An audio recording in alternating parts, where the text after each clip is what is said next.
سنة أولى عاملين إيه؟ يا رب تكونوا بصحة وبخير وعافية. النهاردة يا شباب هنبدأ نحل مع بعض أسئلة الدرس التاني بتاعت كتاب المدرسة. بسم الله الرحمن الرحيم. أول سؤال بيقولك: أكمل العبارة التالية بما يناسبها. رتبت العناصر في الجدول الدوري الحديث حسب إيه؟ إحنا قلنا في الجدول الدوري الحديث تم ترتيب العناصر تصاعديا حسب عددها الذري. يبقى تم ترتيب العناصر حسب عددها إيه؟ الذري، وطريقة ملء مستويات الطاقة. يبقى كده تم ترتيب العناصر في الجدول الدوري حسب عددها الذري وطريقة ملء مستويات ايه؟ الطاقة. وفي الجدول مندليف حسب كتلتها الذرية، تصاعديا حسب الكتلة ايه؟ الذرية. السؤال اللي بعده بيقول لك: الشكل المقابل يمثل مقطع من الجدول، ما العنصران اللذان يقعان في دورة واحدة؟ في دورة واحدة في نفس الصف بالعرض كده. مين في نفس الصف؟ تقول لي 2 و3 يا مستر. صح، 2 و3.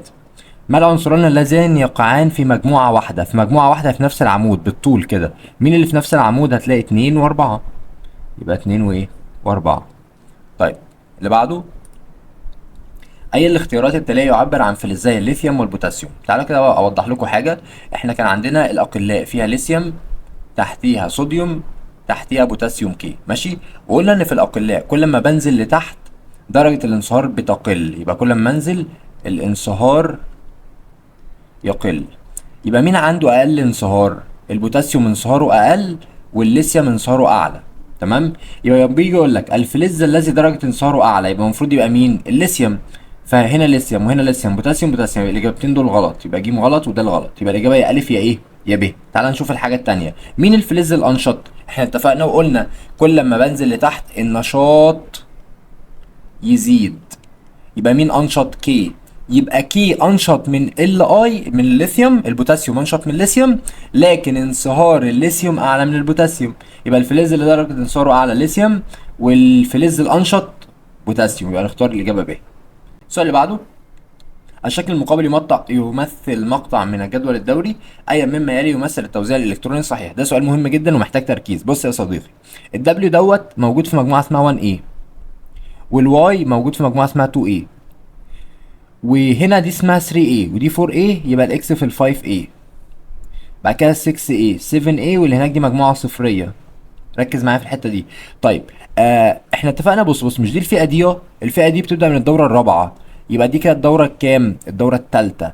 والدبليو موجود في الدورة ايه؟ التانية. من هنا تقدر تعرف العدد الذري بتاع كل عنصر. ازاي يا مستر؟ تعالى واحدة واحدة. الدبليو دوت عنصر في الدورة 2، يبقى عنده مستويين طاقة. وفي واحد ايه؟ يعني الاخير فيه واحد، يبقى هنا في 2، يبقى التوزيع بتاعه كان 2 1. هل هنا الدبليو 2 1؟ هو بيقول لي الدبليو 2 8 1، يبقى ده غلط، لان الدبليو المفروض يبقى 2 1. تخش على اللي بعده. تعالى بص على الاكس كده، او خلينا في الواي، ماشي. نمشي كده واحده واحده. الواي توزيعه ايه؟ هتقول لي يا مستر واي ده في الدوره الثالثه، يبقى لما نيجي نكتب واي يبقى انا عندي 3 مستويات طاقه. واي دوت موجود في 2 ايه؟ يعني الاخير فيه 2، يبقى اللي قبليه فيه 8، يبقى اللي قبليه فيه 2. لما نجمعهم او لما نيجي نتكلم عنهم يبقى 2 8 2، يبقى الواي توزيعه 2 8 2. تعال نبص كده، العنصر واي توزيعه 2 8 2 صح، يبقى ج صح. طب تعالى نكمل بالمره. الاكس، الاكس في الدوره الثانيه، يعني لو كتبنا اكس يبقى عنده مستويين، واكس موجود في 5 a، يبقى هنا في 5 وهنا 2، يبقى توزيعه 2 5. هل الاكس 2 5؟ هو قايل لي ان الاكس 2 4، يبقى الكلام ده غلط. تعال نبص على الزد. الزد في الدورة التالتة، يعني عنده مستوى 2 3، وبيقول لي في المجموعة الصفرية يعني الأخير مليان، وهنا مليان وهنا 2 مليان، يبقى 2 8 8. هو بيقول لي الزد 2 8 بس، يبقى الكلام ده غلط. يبقى كله غلط ما عدا مين؟ ما عدا الجيم اللي هو ان الواي 2 8 2. تمام؟ تمام. السؤال اللي بعده: الشكل المقابل يوضح بعض مجموعات الجدول الدوري. طبعا من غير ما يتكلم، الأول واحدة دي أقلاء، ودي أقلاء أرضية، وديت هالوجينات، ودي غازات خاملة. فبيقول لك ايه بقى؟ اي مما يلي يعد صحيحا. مين في ده صح؟ اول حاجه المجموعه ايه؟ لا فلزات احاديه التكافؤ. ايه دي لا فلزات؟ لا غلط. ايه فلزات؟ يبقى اول اختيار ده غلط. ايه هي فلزات ما عدا الهيدروجين بس. المجموعه بي بيقول لك تقل انصاف الاقطار بزياده العدد الذري، كل ما بنزل لتحت نص القطر بيقل. لا ده غلط، كل ما بنزل لتحت الحجم ونص القطر بيزيدوا. ج المجموعة سي تتعدد الحالة الفيزيائية لعناصرها. بص على السي كده، السي دي اللي هي الهالوجينات، بتتعدد الحالة الفيزيائية، يعني ساعات تبقى صلبة وساعات تبقى سائلة وساعات تبقى غازية. الكلام ده صح، لأن هي فيها اليود صلب والبروم سائل والكلور غاز. يبقى سي فيها كذا حالة، ج دي صح. تعال نبص على المجموعه دي، لا فلزات اصلا، دي غازات خامله، يبقى غلط، يبقى كله غلط ما عدا مين؟ ما عدا الجيم. طيب السؤال اللي بعده، السؤال ده مهم جدا محتاج منك تركيز. بيقول لك ايه؟ ثلاث مكعبات معموله من ماده، الماده الاولى اسمها واحد، الماده الثانيه اتنين، الماده الثالثه تلاته، والجدول اللي قدامك ده بيقول لك درجه انصهارها وغليانها. بص يا عم، الماده الاولانيه انصهارها 16، يعني بتسيح عند 16 وبتغلي عند 117. انا لو حطيتها في الغرفه اللي هي حرارتها 25 درجه، الماده دي هيحصل لها ايه؟ تقول لي يا مستر الماده دي لو حطيتها في الغرفه هتسيح، تبقى حاله سائله. هل هتغلي؟ تقول لي لا، لان غليانها عالي 117، فالماده واحد في حراره الغرفه تبقى سايله. طب المادة اتنين بتنصهر عند تلاتة، يعني لو حطيتها في الجو هتسيح وتبقى سايلة برضو. طب بتغلي عند كام؟ 50، يعني عشان تغلي الحرارة تبقى 50، طب حرارة الغرفة 25، يبقى مش هتغلي، يبقى سايلة برضو. يبقى الأولى سايلة والتانية سايلة والتالتة، التالتة بيقول لك بتنصهر عند 60، بتسيح لما الحرارة تبقى 60. طب حرارة الغرفة كام؟ 25. هل هي هتسيح؟ تقول لي لا، هتفضل صلبة. يبقى أنا فهمت إن الأولى سائلة والتانية سائلة والتالتة صلبة. تمام تمام. طيب بيقول لك ايه بقى؟ وبعد رفع درجة حرارة المكعبات التلاتة إلى إكس درجة مئوية، يعني هنسخن التلات مكعبات تاني، فأصبحت الحالة كالآتي: الأولاني فضل سايل زي ما هو. طالما الأولاني فضل سايل زي ما هو، يعني الحرارة اللي اسمها إكس دي مش هتعدي من ال 117، لسه ما عدتش 117. طب بص على التانية، التانية بقت غاز. معناها ايه غاز؟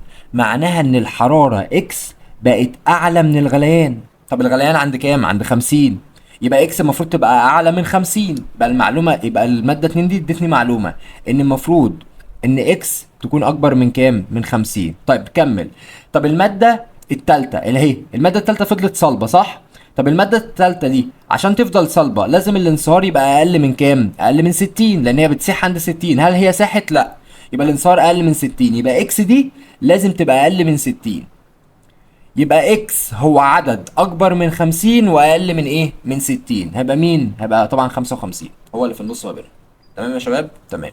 السؤال اللي بعده، آخر سؤال في أسئلة كتاب المدرسة: عنصران إكس وواي، فإذا كان العنصر إكس يقع في الدورة 2. بيقول لي عنصر اسمه اكس يقع في الدورة 2، ادي الدورة الأولى ادي الدورة الثانية، يبقى عنده مستويين طاقة. وكان عدد البروتونات في نواة ذرة واي، يعني في واي تانية، عدد البروتونات في واي تزيد بمقدار 5 عما في نواة العنصر اكس. يعني اكس ده لو عنده عدد ذري زد، فاللي تحت هتبقى زد زائد 5. هنشوف هنحتاج ده ولا لا. ايا مما يلي يعد صحيحا. طب تعالى نبص، يقع العنصرين اكس وواي في نفس الدوره بالضروره؟ يعني اكس وواي هيكونوا في نفس الدوره بالضروره؟ طبعا لا. هقول لك ليه.